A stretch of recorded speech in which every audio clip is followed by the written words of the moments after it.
So, this chapter is about quantum mechanics. I want to bring up this commercial that Kim Kardashian filmed. I don't know, this was like years ago, but in this commercial, she was reading a quantum physics book, and I remember it was like a big deal because, obviously she was not reading it, but it's part of this like connotation with the word like quantum physics, quantum mechanics, like that it's very difficult. But I want you to know that we are going to learn about it, and it's actually not that difficult now that we've learned a lot about the atom and about chemistry in general. Um, and it's really helped us understand a lot about why atoms have the properties they do have. So we know that electrons are negatively charged, but not only are they negative, they are actually pretty weird. So whenever you observe them, they will start to act different, essentially. So shining a light on an electron would affect it and its behavior. And of course, this is due to how small it is. We can only determine so much about it. And just to illustrate how small it is, a single speck of dust has more electrons than the number of people who have ever lived on the Earth, like in the entire history of it. So again, the quantum mechanical model or quantum mechanics helps us understand why elements and atoms behave the way that they do, why some are metals and why some are nonmetals, why certain metals like to lose 2 electrons, why certain nonmetals like to gain 2 electrons, and so on. So in order to learn about how electrons behave, we actually have to start off with something more general, and that is light and just energy. So in the thermochemistry chapter, you learned about the different types of energy. This is one of them, light. Electromagnetic energy. So electromagnetic energy has a certain speed to it. It's right here. Any type of electromagnetic energy, and we'll talk about the types right now, has this speed. Now, why does this have the name electromagnetic? It has 2 components to it, and we won't get into much of that, but if you take physics, you'll learn more about those fields and what they mean. So to illustrate how fast light travels, it's the reason that you see lightning before you hear thunder, and you probably heard about this before, but look at the difference between the the the speeds. So you have 3 times 10 to the 8th, that's a huge number compared to 340 meters. So that's the reason that you can see lightning way before you actually hear the thunder. So there are certain characteristics of a wave that we have to learn about. The reason we're learning about the wave is, again, remember, light is composed of 2 waves, electric and magnetic. So because of that, we have to just learn some terms about it, and how it affects how the light actually acts. So we have wavelength, that is the length between 2 peaks. And then for amplitude, it is if you drew a line down the center and then you measured how high that peak was, that's your amplitude. So amplitude is what determines the intensity of the light. So the bigger the amplitude, then the brighter it'll be. And the smaller the amplitude, then it's going to be very dim light.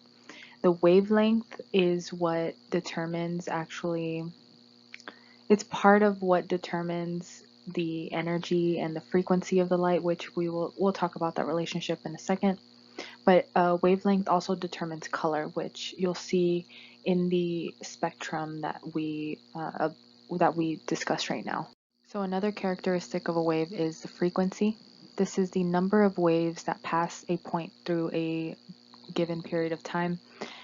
Just think about this word in general, how you use it whenever you say, okay, the frequency of me studying is about 2 times a week or something, whatever frequency it is for you. But it's the same exact idea here, except it's with the number of waves. And specifically, it's a unit called the hertz. You can also rewrite the hertz as 1/second or 1 second inverse. Sorry, I forgot that.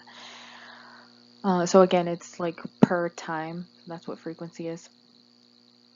The equation that relates speed of light, wavelength, and frequency is right here. So we actually can start it off like this. So anytime you need to solve for either a frequency or a wavelength, you can start off with this one, and then you just isolate your unknown, whether it's your wavelength or your frequency. It's never going to be c, because c is a constant. It's the speed of light, 3 times 10 to the 8th meters per second. It'll either be your frequency or your wavelength that you're looking for. So this diagram is showing the relationship between energy, frequency, and wavelength. We haven't discussed energy just yet, but I'm already going to introduce it to you. Now, one thing I didn't mention was frequency is denoted with this Greek letter called nu. It's like a slanted V. And then wavelength is denoted with lambda, which is just, it's a Greek letter. That's honestly all it is. So if you see it, that's what it means. Now, it's showing you the relationship between these three. And it's also showing you different examples of electromagnetic radiation. So I want you to notice that they also have a wave going right here. And as you can see, it's starting off with a very long wavelength. And then as you keep going left, then the wavelength decreases and the frequency actually increases. Now, what this actually means in terms of like the different types of electromagnetic radiation, you will have lower energy radiation types over here and higher energy over here. So for example, radio waves, ultrasound waves, microwaves, things that don't, the way that I like to relate it and think about it, it helps me remember, is things that hurt cells, like biological cells, versus things that don't hurt you or don't like penetrate cells. So microwaves, ultrasounds, those are all common things that we use that don't hurt us. They're useful. If you keep going, as the energy increases to the left, you will see that these are all rays and things that can penetrate cells, and they can cause like debilitating effects from that. So you should understand the relationship between wavelength and frequency. So as wavelength increases, frequency will decrease. So over here you have high wavelength and you have low frequency. Over here you have higher energy, high frequency, and you have low wavelength. So energy and frequency are directly proportional, and frequency and wavelength are inverse, along with energy and wavelength. They're also inverse. And then in between here we have like visible light. So visible light is only a tiny little part of the entire spectrum. And then you can see right after visible light to the left, there's UV light, which again, it's what gives you like sunburn, gives you skin cancer. If you keep going, there's X-rays. Obviously, you know, those are very high energy. They can penetrate your cells, cause cancer. If you're exposed too many times. Cosmic rays, those are up in the universe, very dangerous. PET scans, if you're exposed to too many of them, obviously that's not good. So all of those are examples of electromagnetic radiation. Now we can actually calculate the frequency or wavelength. It's always gonna be one of those two, of any of those radiation types. And we can do that because of this relationship. Like I said, I draw the Greek symbols kind of weird. But here, for example, a sodium streetlight gives off yellow light that has a wavelength of 589 nanometers. What is the frequency? So we're essentially going to be searching for this. So in order to isolate that, I'm going to divide both sides by the wavelength. And then we get frequency equals C divided by wavelength. So I'm going to make sure everything's in the correct units, and then we will plug in and find the answer. So I actually had to convert the wavelength to meters. Now the reason you have to convert that is because our speed of light is 3.0 times 10 to the 8th meters per second. So your wavelength unit has to match that in order for it to cancel. It just makes it easier.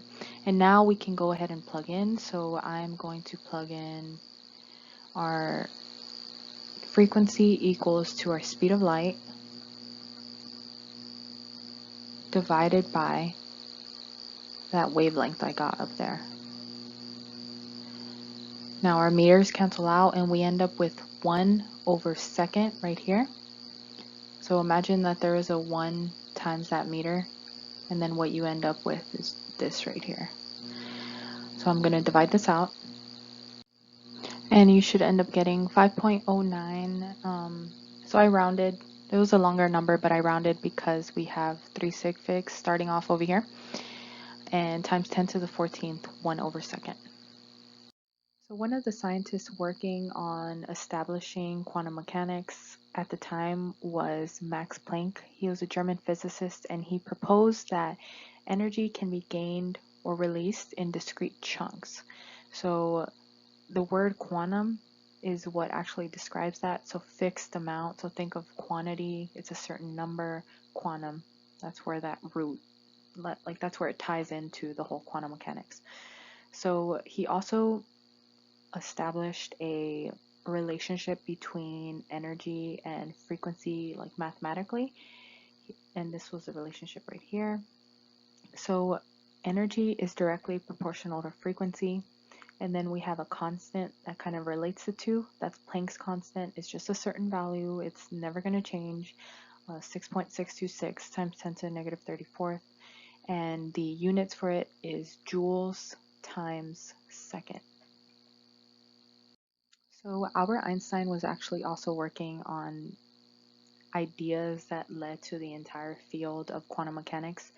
One of those ideas is the photoelectric effect. So what he did was he shown different wavelengths of light on a piece of metal. Now what he saw was that at certain wavelengths, right, you ended up having an electron being ejected once that photon, that stream of light, hit the metal. Now depending on the wavelength, you will have different velocities of that electron being ejected. And actually what he found was that the lower the wavelength, that means higher energy, will cause the electron to be ejected faster. Now, essentially, there's two major things that we can gather from this. There's a threshold in order for the electron to be ejected, and also we can relate energy to wavelength as well. So remember earlier we have this times frequency. We can solve for frequency, so divide both sides by wavelength. And then we get frequency equals c over lambda. Now we can actually replace frequency, and what we get is this. So if you can see here, you can see that frequency kind of snuck in there, right? Because we said frequency equals to this. So essentially you can replace frequency with c over lambda. So now we have a relationship between energy, the speed of light, and wavelength. So I mentioned this, but I didn't really explain it because I wanted to show you this graph first, or this table. So first we showed how electromagnetic radiation is built of two different waves, right? Of the electric field wave and the magnetic field. But we find that light can also act as particles. So for example, just for this photoelectric effect that we just finished talking about, light was acting as a stream of photons, like discrete particles. So how can it also be a wave? And that has to do with the fact that light has a wave-particle duality. So depending on the situation, it can act either as a wave, or as particles, or as both. Now you'll find that most of these phenomena will either show that light will act as one or the other. There are a few where it can act as both, such as reflection and refraction, but for the photoelectric effect we were talking about, it was acting as particles. So now we can actually use all that information to calculate energies of different types of radiation. So let's say we have a neon sign. and we want to know what the energy of the photons being emitted from the neon sign have. So if this radiation has a wavelength of this, what is the energy of the photon being emitted? And because we have this relationship now, we can actually go ahead and plug everything in. Now, remember, C is a constant, H is a constant. So here I wrote RH just because that's a little bit newer, but C you guys should know by memory by now, hopefully, after you do some problems. It's 3.0 times 10 to the 8th meters per second. So we have Planck's constant, we have speed of light, and we also have the wavelength right here, but we just need to convert it. We just need to make sure it's in the same units as our speed of light. So I'm going to go ahead and convert it first, and then we can plug in to our equation. So I converted my nanometer wavelength into meters, and I have this is the conversion factor in case you forgot. So now I have everything ready. I have my H, I have my speed of light, and then I have my wavelength. Now we just need to plug and chug. So our energy will equal, so I wrote everything out, so it equals 6.626, obviously Planck's constant times the speed of light divided by our wavelength. Now I wanted to cross out the units with you, so here we have seconds over times being multiplied by the seconds in the denominator, so that cancels out, and then meter here in the numerator divided by the meter in the denominator, and then we end up with joules, which is what we want. And now the only thing left to do is to check whether we have the right amount of sig figs, and based off of our sig figs here, we should only have 3 sig figs, so it should be 3. We have these 3, and then we're looking at that 5. That 5 is 5 or greater, so it's going to be 3.11